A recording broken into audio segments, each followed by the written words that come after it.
Entre linhas, a opinião do jornalista Antônio Carlos Lua. Desde o Iluminismo, em meados do século XVIII, firmou-se o princípio-regra da separação dos poderes, inserido em todas as constituições pós-Revolução Francesa, quando ficou definido que cabe ao poder legislativo elaborar as leis, ao poder executivo administrar o Estado e ao poder judiciário interpretar e julgar os conflitos referentes à sua aplicação nas esferas pública e privada. O grande advogado da teoria da separação dos poderes foi Charles Louis II, o Barão de Montesquieu, que considerava essa separação indispensável à existência do Estado democrático de direito. A pós-modernidade pôs de cabeça para baixo a separação dos poderes. Ultimamente, fala-se muito da judicialização da política, fenômeno que consiste na decisão do poder judiciário em relevantes questões políticas. Há alguns equívocos que carecem ser evitados, a bem da elucidação do polêmico tema. Os juízes não podem ter filiação político-partidária, mas, como órgãos do Estado, por preceito constitucional, desempenham no exercício de suas atribuições funções delegadas da soberania popular, cuja natureza é eminentemente política, no sentido mais elevado e aristotélico do termo. É inédito o atual protagonismo do Poder Judiciário em cenário de crises políticas, expondo de forma democrática os meandros obscuros da política brasileira, diante da escassez e ausência de virtudes dentro do atual sistema político, que é hoje, sem dúvida, a verdadeira pedra angular da crise estabelecida no país. Encabeçado pelo Supremo Tribunal Federal, o Poder Judiciário brasileiro emergiu como o guardião último dos direitos fundamentais dos cidadãos, vendo a lei como o elemento nuclear da democracia.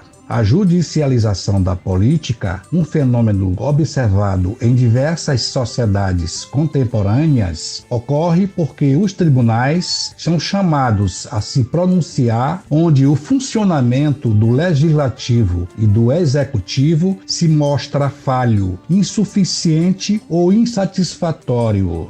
No caso específico do Brasil, em rápida reminiscência histórica, convém situar que a República, proclamada através do golpe militar, foi constitucionalizada pela Carta Magna de 1891, redigida por Rui Barbosa, que adotou o modelo norte-americano, colocando o Supremo Tribunal Federal como corte constitucional, guardiã do espírito da Constituição Federal e de sua pilastra central, a soberania popular. O modelo da primeira Constituição republicana repetiu-se em todos os textos constitucionais que lhe sucederam, mas logo no alvorecer da República, durante a gestão do Marechal Floriano Peixoto, entre 1891 e 1894, deu-se a primeira crise político-militar no novo regime, impondo o desafio da judicialização da pendência política, gerada pela revolta dos oficiais da Marinha, chefiados por Custódio de Melo e Van der Kolk, contra o governo Floriano, de quem eram desafetos. Rui Barbosa intercedeu a favor dos revoltosos, presos por ordem do governo, impetrando habeas corpus para libertá-los. Consta que o Marechal Floriano Peixoto, ao saber da interposição da medida judicial a favor dos seus opositores, teria feito de forma arrogante a seguinte pergunta: quem dará habeas corpus aos membros do Supremo Tribunal Federal, se eles soltarem os revoltosos?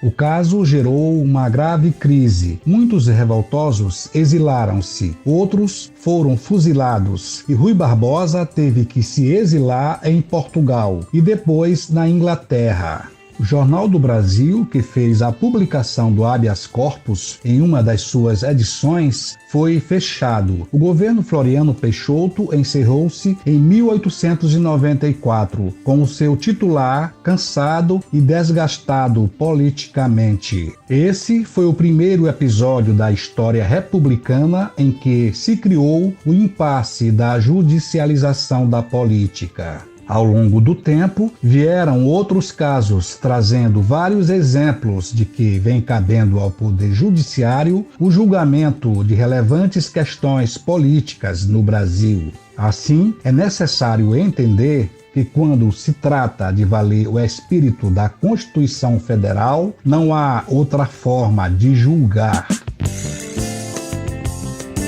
Entre Linhas, com o jornalista Antônio Carlos Lua.